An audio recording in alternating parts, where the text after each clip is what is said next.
Olá, seja bem-vindo ao programa Farmácia Natural. Essa é a Rede Assim, a rádio mais informada.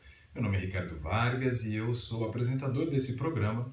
Sou nutricionista, especialista em gestão de emoções, trabalho na área de mudança comportamental e estilo de vida e quero ajudar você, ouvinte da Rede Assim, a melhorar a sua qualidade de vida. Mas para isso eu preciso da sua ajuda também. Eu preciso que você envie sua história para nós, fazendo a sua pergunta, para que eu possa então aqui no programa respondê-la. Nós recebemos aqui o caso de mais um ouvinte. Veja só, é o AM, ele é sexo masculino, tem 46 anos, está acima do peso e tem percebido que depois do aumento de peso, a sua pressão está oscilando e a glicemia subiu. Já está num quadro chamado de pré-diabetes e pede orientações. Bom, vamos conversar um pouquinho a respeito desse assunto. O primeiro aspecto é ele ter passado de 40 anos, ele tem 46 anos. Esse é um aspecto que já chama a nossa atenção pelo seguinte: quando eu fazia ainda a faculdade de nutrição, eu me lembro que uma professora que eu tive, que deu uma disciplina de dietoterapia, que é a dieta para tratamento de doenças, ela comentava de que os casos de diabetes de sexo masculino apareciam geralmente depois dos 40 anos, né?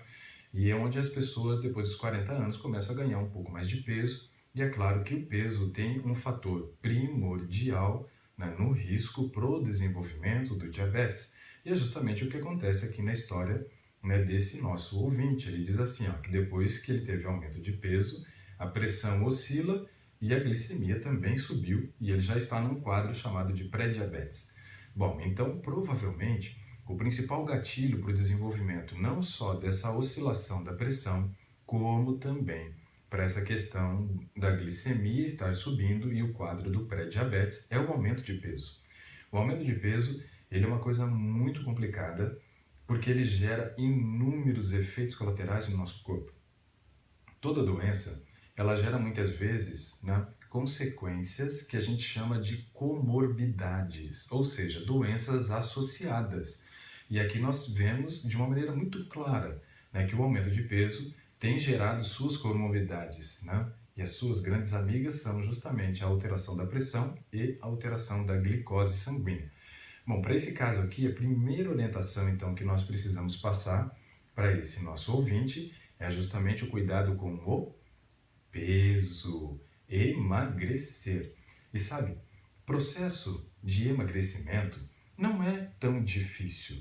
Emagrecer não é difícil. Difícil muitas vezes é se manter magro, porque as pessoas precisam emagrecer da maneira correta. Essas dietas malucas que o povo fazem por aí até favorece a redução do peso, mas isso não é saudável e por não ser saudável, geralmente elas recuperam o seu peso e acabam recuperando o peso em gordura. O que seria então um processo de emagrecimento saudável? A primeira coisa que nós precisamos observar é o seguinte: ninguém engorda se não houver sobra de calorias. Caloria, quando sobra, o corpo entende que você vai entrar num processo de restrição e ele então encaminha todas essas calorias que sobraram para o fígado, que transforma essas calorias em gordura na forma de triglicerídeo, e os triglicerídeos são armazenados principalmente na região abdominal. Então é importante que esse nosso ouvinte, ou qualquer pessoa que queira emagrecer, comece a observar o que tem servido à mesa. Esse é o principal gatilho para o ganho de peso, ok? Então comece a observar mais o que você está comendo. Segundo, não só observe o que você está comendo, mas a quantidade do que você está comendo. A quantidade também é muito importante, principalmente quando há sobra no período da noite. Por quê? Porque à noite o nosso metabolismo tende a desacelerar porque você está se preparando para dormir. E aí é importante que você observe a quantidade de calorias ingeridas nesse horário. Se houver sobra de calorias à noite, o seu corpo entende que você vai entrar num processo de restrição calórica e por isso você comeu mais calorias do que precisava. E assim essas calorias serão depositadas. Então observe o que você come, mas também o quanto você come, principalmente no período da noite, ok? Essa é a Rede Assim, a rádio mais informada. Convido você a ficar aí aguardando o nosso segundo bloco. Estamos discutindo hoje um caso muito interessante, mas nos vemos logo mais. Até logo!